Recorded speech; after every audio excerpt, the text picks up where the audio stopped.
और प्रधानमंत्री नरेंद्र मोदी खुद माफी मांग रहे हैं, वो क्षमा मांग रहे हैं, तो आपको तो इस फैसले का स्वागत करना चाहिए। इसमें अहंकार की बात कहां से आ गई अभय दुबे जी? चित्रा जी, असंभव कल्पना साकार हो गई। आज किसानों की जय जयकार हो गई।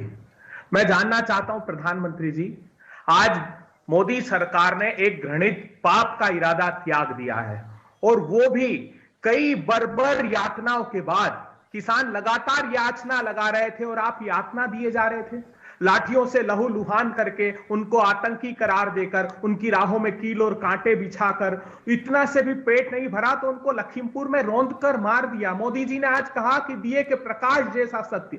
प्रधानमंत्री जी, दिए के प्रकाश जैसे सत्य की बात करते हैं आप। सैकड़ों परिवारों के, किसान परिवारों के चिराग बुझाकर 700 किसानों की शहादत हो गई, उन्होंने आत्महत्या को चुन लिया। प्रधानमंत्री जी, आपने कई घरों के चिराग बुझा दिए उनको रौंद कर। आज प्रधानमंत्री जी ने कहा कि जब से मैं आया हूं पद पर, जब से किसानों के हित के काम किए हैं। मैं सिर्फ 4 उदाहरण देना चाहता हूं प्रधानमंत्री जी।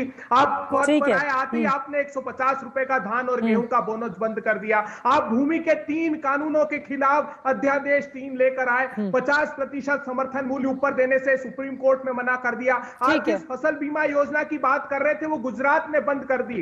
आपने 27 रुपए प्रति किसान की प्रतिदिन आमदनी कर दी, और 74,000 रुपए का कर्ज। प्रधानमंत्री जी, ये कैसी उपलब्धियां हासिल की आज? ठीक है, चलिए आप अपनी बात को आगे बढ़ाएगा, लेकिन जो आरोप आपने लगाए हैं उस पर मैं जवाब लूंगी। धर्मेंद्र मलिक जैसे भारतीय किसान यूनियन के नेता हमारे साथ जुड़े हुए हैं। ठीक है सर, लेकिन उसके पहले तस्वीरें, मथुरा की तस्वीरें सामने आई है, जहां पर वहां की सांसद हेमा मालिनी ट्रैक्टर चलाती हुई दिखाई दे रही हैं। किसान उनके आसपास है, जैसा कि इन तस्वीरों में आप देख पा रहे हैं। और यकीनन इसके जरिए भारतीय जनता पार्टी, चूंकि 3 महीने के बाद ही विधानसभा के चुनाव भी होने हैं, तो क्या बड़ा मैसेज दे पाने में कामयाब रहेगी, इस सवाल पर मैं आऊंगी। लेकिन धर्मेंद्र जी, सीधे आपका रुख करते हुए, जो आरोप अभय दुबे जी की ओर से लगाए जा रहे हैं कि देर आए लेकिन दुरुस्त नहीं आए जी, इस पर क्या है जवाब आपका? आप किस तरह से देख रहे हैं प्रधानमंत्री नरेंद्र मोदी के आज के इस फैसले को?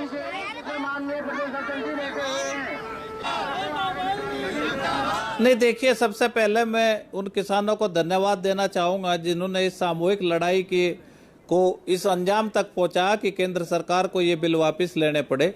दूसरा, मैं ये कहना चाहूंगा कि देखिए, अभी आधी लड़ाई है।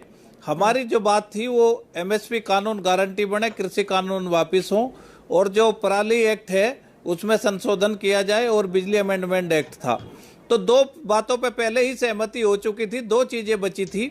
आज प्रधानमंत्री जी ने कृषि कानून को वापसी लेने की घोषणा की है, हम उनको भी धन्यवाद करते हैं। लेकिन साथ साथ में ये भी कहना चाहते हैं कि प्रधानमंत्री जी, अगर आप इस बात को 1 महीने बाद ही समझ गए होते तो शायद हमारे 750 साथियों को आज अपनी जान न गंवानी पड़ती, शहादत न देनी पड़ती। देश का 1 साल का इतना बड़ा आंदोलन और तमाम तमके दिए गए हमको। और मैं उन प्रवक्ताओं को भी बधाई देना चाहूंगा, उन कृषि अर्थशास्त्रियों को भी बधाई देना चाहूंगा जो इन कानून को जो है सही ठहराने में लगे हुए थे। उनको भी बधाई है, और वो बधाई के पात्र हैं कि वो किसानों को उकसाते रहे, और किसान जो है संयुक्त और संगठित रूप से अपने आंदोलन को कामयाब बनाने में लगे रहे। उन आलोचनाओं की बगैर चिंता किए हुए आज आंदोलन को इस अंजाम तक पहुंचाया कि देश के प्रधानमंत्री जी ने इनका अनाउंस किया है। और हम ये भी कहना चाहते हैं कि प्रधानमंत्री जी, बहुत छोटी सी बात थी, साथ साथ में ये भी कह देते कि आज से एमएसपी कानून गारंटी होगा तो सारे किसान अपने घर को लौटते। अब जो भी संयुक्त मोर्चा की बैठक होगी उसमें जो निर्णय होगा, आगे की बात आंदोलन की दशा और दिशा बैठक में